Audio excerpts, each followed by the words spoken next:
জয় নিশ্চিত হবার পর ভারতীয় অধিনায়ক রোহিত শর্মা ছুটে যান বার্বাডোজের ২২ গজের পিচে। পিচের কাছে গিয়ে শান্ত হয়ে বসে আঙুল দিয়ে খুঁচিয়ে পিচের ছোট্ট একটু মাটি তুলে নেন তিনি। আঙুল দিয়ে সেই মাটি একটু নাড়িয়ে মুখে দেন। এরপর আরেকটু মাটি তুলে মুখে দেন রোহিত। কিছুক্ষণ আগে এই পিচে দক্ষিণ আফ্রিকাকে হারিয়ে চ্যাম্পিয়ন হবার গৌরব অর্জন করে ভারত।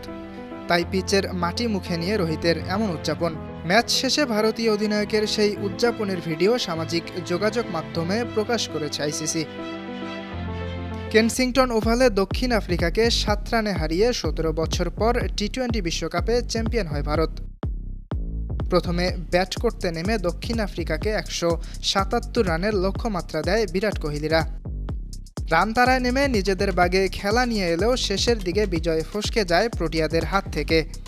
৭ রানে পরাজিত হয় ভারতীয়দের কাছে। ইয়াসির আরাফাত সবুজ, বানু টিভি।